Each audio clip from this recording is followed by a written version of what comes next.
As we've seen in other regions of the world at this time, some American states were doing more than establishing states. They were creating empires.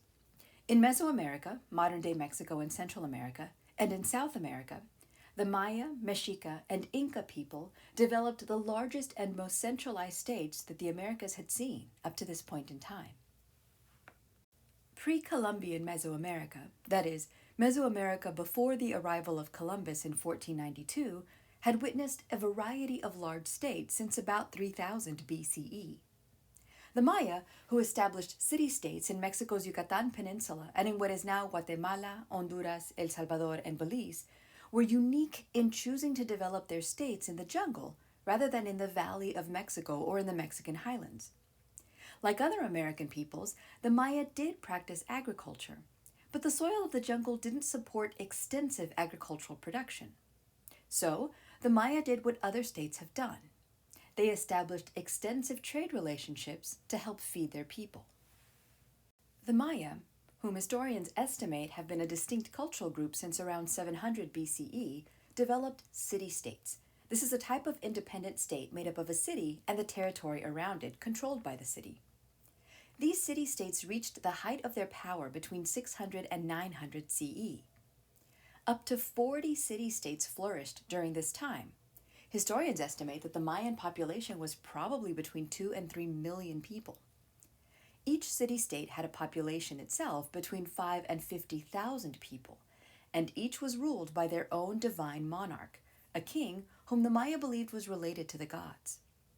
These major city-states included Chichen Itza in the Yucatan Peninsula, Copan in western Honduras, Palenque in what is now the Mexican state of Chiapas, and Tikal in Guatemala. Like other Mesoamerican people, the Maya were polytheistic. They believed in many gods. Their stone cities always included elaborately carved and painted temples to their patron god, along with smaller temples dedicated to other deities. The Maya developed their own mathematical system, which included the concept of the zero, in part so they could document astronomical phenomena. The Maya used both a solar and a lunar calendar. They believed that the world went through cycles of existence, and that their current cycle of existence would end in the year 2012, and then a new one would begin. The Mayan city-states waged war against one another regularly. Prisoners of war would sometimes take part in a competition, the ritual ball game, that was both an athletic competition and a ritual sacrifice. Two teams would try to push a small rubber ball through vertical hoops affixed to the walls of the ball court.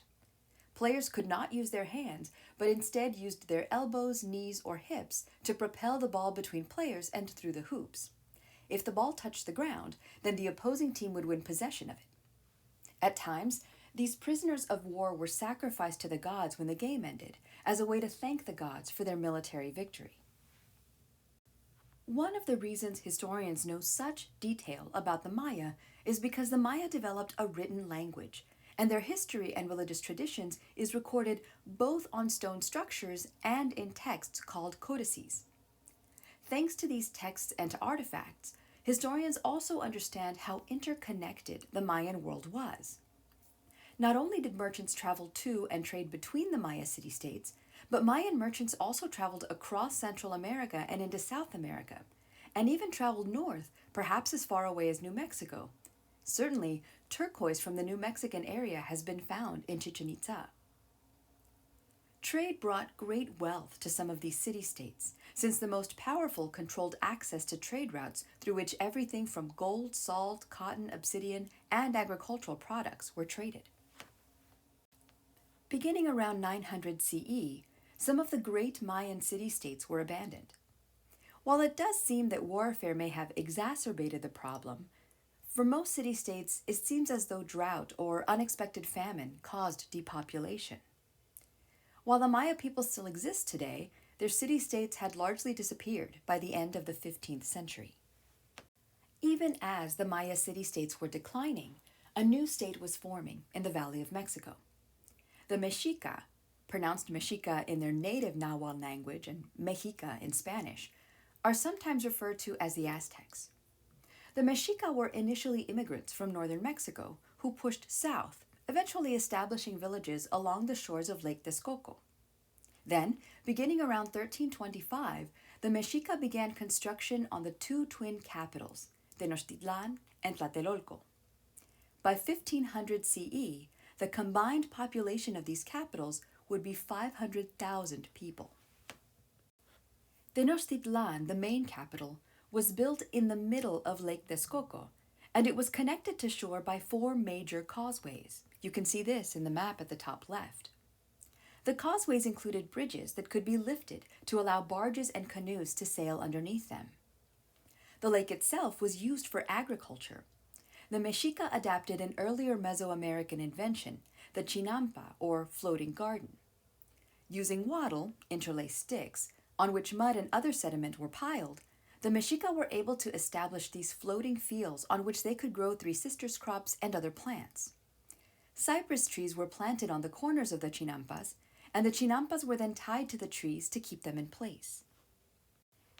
The Mexica founded an empire in the Valley of Mexico which revolved around an elected monarch and established a tribute system. The non-Mexica people who lived within the empire paid a tribute, a tax, to the Mexica state. Most of the time, this tax was paid with agricultural products so that the Mexica could feed their enormous population. The image on the right is a tribute list of items collected from a tributary state. The ruling families of the Mexica were from a common ethnic group, the Nahua. Their empire was based on the triple alliance of the Nahua peoples in the Valley of Mexico. Mexica kings called Tlatoani were believed to be partly divine and were sometimes described as having supernatural powers like that of prophecy or of shape-shifting.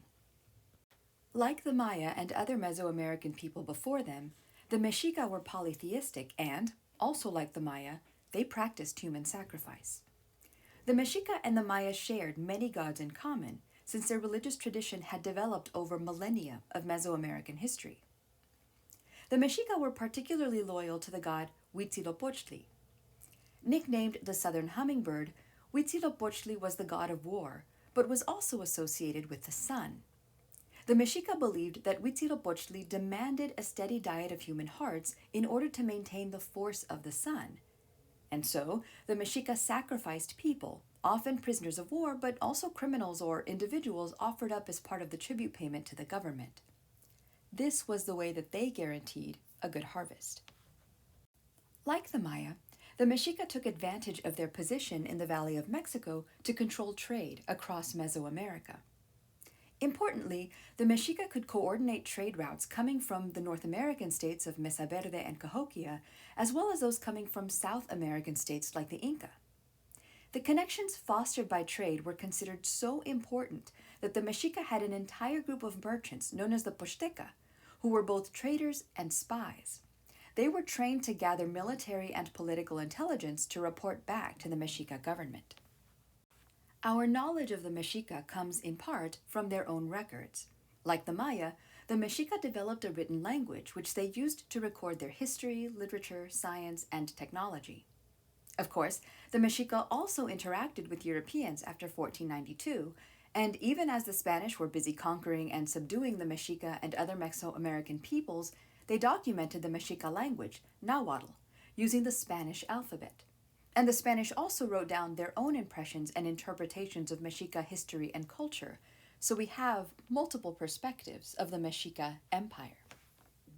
Like the Maya and Mexica, our knowledge of the great empire of South America, the Inca, is due in part to Inca records. The Inca used an elaborate system of tied knots called quipu as a language for record keeping.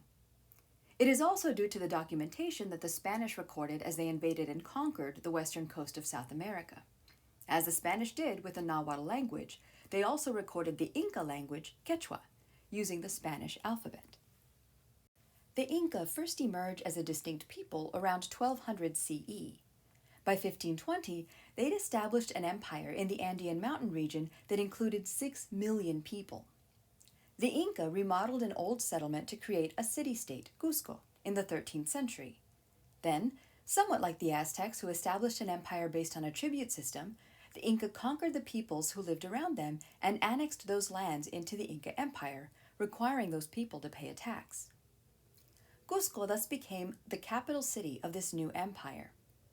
The royal family would eventually build an estate about 50 miles northwest of Cusco called Machu Picchu in the 1400s. Like Cusco, this estate, which grew to encompass about 1,000 people, was built of stone high atop the Andes Mountains. Like the Maya and Mexica, the Inca adhered to a strict social hierarchy. At the top of the social pyramid was the emperor, the Sapa Inca, who also held nearly all of the political authority in the empire and who was considered a divine being. The Inca nobility could all trace their ancestry to the founders of the Inca Empire. The leaders of the peoples conquered by the Inca retained some authority over their own people, and the Inca used this system to impose the mita, a labor tax required of commoners which was used to build public works like roads, bridges, and public buildings. Like Mesoamericans and other South Americans of this era, the Inca were polytheistic. Inca rulers were believed to be descended from Inti, the sun god, and the primary god over all other gods. Every year, the Inca celebrated Inti and their new year on the winter solstice, which, in the southern hemisphere, takes place in June. The 9-day festival, still celebrated by indigenous communities today, includes processions and dances which tell the story of the Inca people, and which also includes animal sacrifices as a prayer for a good harvest. Like the Meshika and Maya, the Inca faced the challenge of feeding large numbers of people effectively. Accordingly, the Inca developed a terraced farming system called andenes. The Inca built these terraces into the sides of their mountains, and they planted maize, quinoa, and potatoes as their main crops. The Inca government maintained stores of dried food so that, in times of drought or famine, they could redistribute the food to the people of their empire. Thanks to their mita system, the Inca established a system of roads which facilitated communication and trade throughout the empire and between the Inca and states further north in Mesoamerica. The existence of a strong state in South America meant that South American goods, including domesticated animals like the llama and the guinea pig, made their way north into Mesoamerica and perhaps even into North America. The centralized states of the Americas, the Maya, the Mexica, and the Inca, utilized both religion and urban planning to form their states, and they expanded their reach and influence through trade. As we've seen, these developments seem to be common among states during the period between 1200 and 1450.